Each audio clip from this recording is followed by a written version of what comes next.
তো ভিউয়ার্স আবারও চলে আসলাম তোমাদের মাঝে ভেরি মোস্ট ইম্পর্টেন্ট টপিক প্রশ্ন উত্তর নিয়ে আজকে হাজির হয়েছি। আজকে মূলত আমরা আলোচনা করব West Bengal police constable previous প্রশ্ন উত্তর নিয়ে আজকে আলোচনা করব। আর যে সকল প্রার্থীরা ওয়েস্ট বেঙ্গল পুলিশের জন্য প্রিপারেশন নিচ্ছেন তাদের ক্ষেত্রে কিন্তু আজকের এই ভিডিওটি ভেরি মোস্ট ইম্পর্টেন্ট হতে চলেছে, তাই ভিডিওটি স্কিপ না করে সম্পূর্ণটি দেখার জন্য অনুরোধ রইল। তার আগে বলবো, যে সকল ভিউয়ার্স এখনো পর্যন্ত আমার এই চ্যানেলটি সাবস্ক্রাইব করেননি তাদেরকে বলো প্লিজ অতি দ্রুত সাবস্ক্রাইব করে দিয়ে আমাদের পাশে থাকুন এবং বন্ধুদের মাঝে শেয়ার করে দিন। চলুন আজকের প্রথম প্রশ্নটি জেনে নেওয়া যাক। তো আজকের প্রথম প্রশ্ন হলো, কত সালে পশ্চিমবঙ্গের সুন্দরবনকে একটি হেরিটেজ সাইট ঘোষণা করা হয়? তো সঠিক উত্তর হয়ে যাবে 6 ডিসেম্বর 1997। 2 নম্বর প্রশ্ন হলো, কোন রাজ্য সাম্প্রতিক সময়ে একটি নির্দিষ্ট দিনকে দেশনায়ক দিবস রূপে ঘোষণা করা হয়েছে? সঠিক উত্তর হয়ে যাবে পশ্চিমবঙ্গ। 3 নম্বর প্রশ্ন হলো, 2020 সালে রসায়ন শাস্ত্রে কে বিজ্ঞান ক্ষেত্রে দেশের সম্মান ভাটনাগর পুরস্কার লাভ করেছেন? সঠিক উত্তর হয়ে যাবে প্রফেসর সূর্যেন্দ্র দত্ত এবং প্রফেসর জ্যোতির্ময়ী দাস। 4 নম্বর প্রশ্ন হলো, সাম্প্রতিক অতীতে ভারতবর্ষের কোন রাজ্য 300 বছরের প্রাচীন সতী প্রস্তর পাওয়া গেছে? একদম সঠিক উত্তর হয়ে যাবে তামিলনাড়ু। পরবর্তী প্রশ্ন হলো, 1943 সালে নিম্নলিখিত কোন স্থানে সুভাষচন্দ্র বোস প্রথম স্বাধীন ভারতের অস্থায়ী সরকার গঠন করেন? সঠিক উত্তর হয়ে যাবে সিঙ্গাপুর। পরবর্তী প্রশ্ন হলো, অর্থাৎ 6 নম্বর প্রশ্ন হলো, তমলুকে জাতীয় সরকারের মহাপরিচালক কে ছিলেন? সঠিক উত্তর হয়ে যাবে সতীশচন্দ্র সামন্ত। পরবর্তী প্রশ্ন হলো, অর্থাৎ 7 নম্বর প্রশ্ন হলো, কল্যাণকর রাষ্ট্রের ধারণাটি ভারতীয় সংবিধানের কোন অনুচ্ছেদ অন্তর্ভুক্ত করা হয়েছে? সঠিক উত্তর হয়ে যাবে রাষ্ট্রীয় নীতির নির্দেশমূলক নীতি। 8 নম্বর প্রশ্ন হলো, ভারতের সঞ্চিত কয়লার 80% অর্থাৎ 80% কোথায় সঞ্চিত আছে? সঠিক উত্তর হয়ে যাবে দামোদর অববাহিকায়। 9 নম্বর প্রশ্ন হলো, সম্প্রতি কোন ভারতীয় অভিনেতা আন্তর্জাতিক ইকোনমিক ফোরামে ক্রিস্টাল অ্যাওয়ার্ড লাভ করেছেন? সঠিক উত্তর হয়ে যাবে দীপিকা পাড়ুকোন। 10 নম্বর প্রশ্ন হলো, বৌদ্ধ ধর্মগ্রন্থ ত্রিপিটক কোন লিপিতে লেখা হয়েছে? সঠিক উত্তর হয়ে যাবে পালি। 11 নম্বর প্রশ্ন হলো, ডুপ্লিকেট অ্যাপ্লিকেশন ব্যবহার করে ব্যবহারকারীর পাসওয়ার্ড নির্ণয় করাকে কি বলা হয়? সঠিক উত্তর হয়ে যাবে পাসিং। 12 নম্বর প্রশ্ন হলো, মুদ্রা রাক্ষস নাটকটির রচয়িতাকে? সঠিক উত্তর হয়ে যাবে বিশক দত্ত। 13 নম্বর প্রশ্ন হলো, প্রথম পদ্মবিভূষণ পুরস্কারের প্রাপক কে ছিলেন?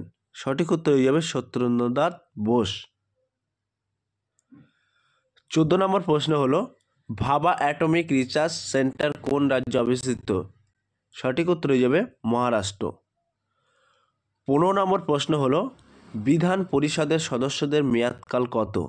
সঠিক উত্তর হয়ে যাবে 6 বছর। 16 নম্বর প্রশ্ন হলো, পদ্মশ্রী পুরস্কার জয়ী মৌমা দাস কোন খেলার সঙ্গে যুক্ত? সঠিক উত্তর হয়ে যাবে টেবিল টেনিস। 17 নম্বর প্রশ্ন হলো, সাম্প্রতিক কালে ফোনে আড়ি পাতার জন্য পেগাস নামক সফটওয়্যার ব্যবহারের যে অভিযোগ উঠেছে সেটি কোন দেশ প্রস্তুত হয়েছে? সঠিক উত্তর হয়ে যাবে ইসরায়েল। 18 নম্বর প্রশ্ন হলো, কোন ভারতীয় মহিলা সর্বপ্রথম অলিম্পিক্স গেমসে 2টি পদক জয়ী করেছেন? সঠিক উত্তর হয়ে যাবে পিভি সিন্ধু। 19 নম্বর প্রশ্ন হলো, INDRA ইন্দ্রা 2021 সম্মেলনটি কোথায় অনুষ্ঠিত হওয়ার কথা? সঠিক উত্তর হয়ে যাবে রাশিয়া। 20 নম্বর প্রশ্ন হলো, ইন্ডিয়ান অয়েল কর্পোরেশন প্রথম গ্রিন হাইড্রোজেন প্ল্যান্টটি কোথায় অবস্থিত হবে? সঠিক উত্তর হয়ে যাবে মাথুরা তৈল শোধনাগারে, উত্তরপ্রদেশের মথুরা তৈল শোধনাগারে। 21 নম্বর প্রশ্ন হলো, টোর কিসের ইউনিট? সঠিক উত্তর হয়ে যাবে চাপ বা প্রেসারের ইউনিট। 22 নম্বর প্রশ্ন হলো, সেলসিয়াস স্কেলে থার্মোমিটারে কোন তাপমাত্রাকে অ্যাবসলিউট জিরো তাপমাত্রা বলে বোঝানো হয়?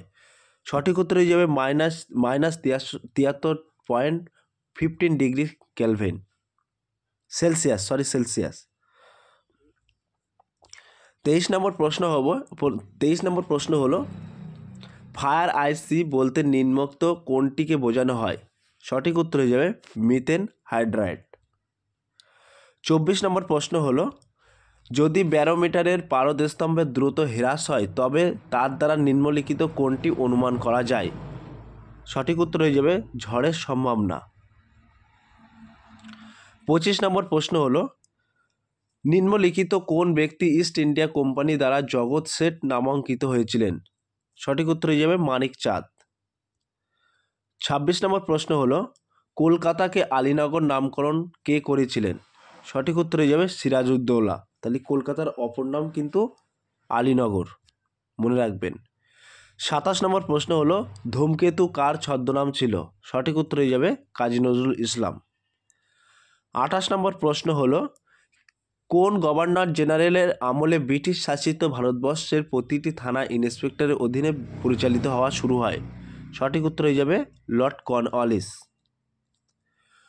29 নম্বর প্রশ্ন হলো 4 ঘটিকার বৃষ্টি নিম্নলিখিত কোন স্থানে দেখতে পাওয়া যায়?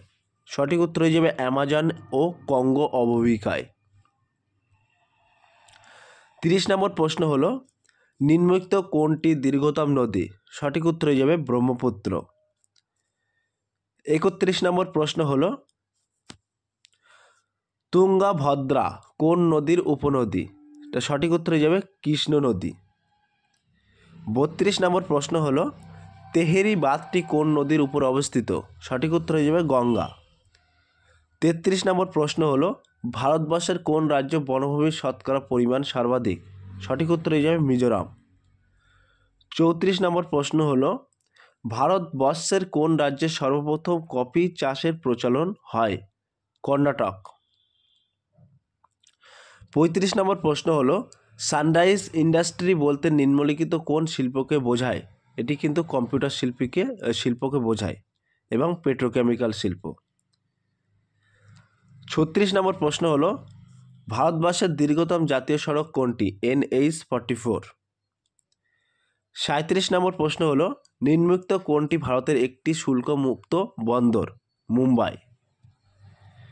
38 নম্বর প্রশ্ন হলো নিম্নোক্ত কোনটি একটি বামন গ্রহ নয়? নেপচুন। 39 নম্বর প্রশ্ন হলো নিম্নোক্তর মধ্যে পৃথিবীর প্রাচীনতম রাজধানী শহর কোনটি? দামাস্ক। 40 নম্বর প্রশ্ন হলো হায়দ্রাবাদের জাতীয় পুলিশ প্রশিক্ষণ কেন্দ্রটি কার নামে নামাঙ্কিত? মনে রাখবেন সর্দার বল্লভভাই প্যাটেল। 41 নম্বর প্রশ্ন হলো ভারতবর্ষের যে কোনো রাজ্যের সর্বোচ্চ আইন বিষয়ক কর্মকর্তাকে অ্যাডভোকেট জেনারেল। কার জীবনীর নাম রোমান্টিং উইথ লাইফ? সঠিক উত্তর হয়ে যাবে দেব আনন্দ। 43 নম্বর প্রশ্ন হলো সাম্প্রতি বিশ্বের 1 নম্বর খেলোয়াড় দীপিকা কুমারী কোন খেলার সঙ্গে যুক্ত? সঠিক উত্তর হয়ে যাবে তীরন্দাজি। 44 নম্বর প্রশ্ন হলো মানব শরীরে কোন অংশে রক্ত জমাট বাঁধে না? সঠিক উত্তর হয়ে যাবে কৌশিক। 45 নম্বর প্রশ্ন হলো নিম্নলিখিত কোনটি ব্যাকটেরিয়া জনিত অসুখ নয়? সঠিক উত্তর হয়ে যাবে ইনফ্লুয়েঞ্জা। 46 নম্বর প্রশ্ন হলো পম্পাস তৃণভূমি কোন মহাদেশে দেখতে পাওয়া যায়? সঠিক উত্তর হয়ে যাবে দক্ষিণ আমেরিকা। 47 নম্বর প্রশ্ন হলো নিম্নলিখিত কোন ব্রাউজারটি সহজে ডার্ক ওয়েব অ্যাক্সেস করা যায়? সঠিক উত্তর হয়ে যাবে টর। 48 নম্বর প্রশ্ন হলো অ্যামিবার দেহের কোষ বিভাজনের প্রক্রিয়ার নাম কি? সঠিক উত্তর হয়ে যাবে মাইটোসিস বা অ্যামাইটোসিস। 49 নম্বর প্রশ্ন হলো মুড়ির হিন্দলকা ফ্যাক্টরি কোন নদীর তীরে অবস্থিত? সঠিক উত্তর হয়ে যাবে সুবর্ণ রেখা। 50 নম্বর প্রশ্ন হলো নিম্নলিখিত কোনটিকে মিশ্র গ্রন্থি বলা হয়? সঠিক উত্তর হয়ে যাবে অগ্ন্যাশয়। সব প্রিয় ভিউয়ার্স, 2020 প্রিভিয়াস প্রশ্ন উত্তর কিন্তু 50টি জিকে তোমাদের মাঝে উত্তরপত্র সহ কিন্তু আলোচনা করলাম এবং পরবর্তী কিন্তু এখানে তোমরা দেখতেই পাচ্ছ 51 নম্বর প্রশ্নের কিন্তু অ্যান্সার এখানে করা আছে। এগুলো কিন্তু ম্যাথ, তো এগুলো কিন্তু আর বললাম না, শুধু জিকেটাই তোমাদের মাঝে তুলে ধরলাম। এবার যদি তোমাদের ম্যাথটা লাগে বা রিজনিং লাগে সেটা কমেন্টের মাধ্যমে জানিয়ে দিও, পরবর্তী প্রশ্ন উত্তরে আমি আলোচনা করে দেবো।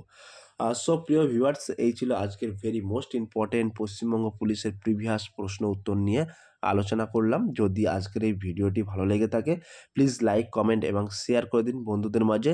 ফিরে আসছে আগামী দিনে তোমাদের জন্য ভেরি মোস্ট ইম্পর্টেন্ট টপিক প্রশ্ন উত্তর নিয়ে।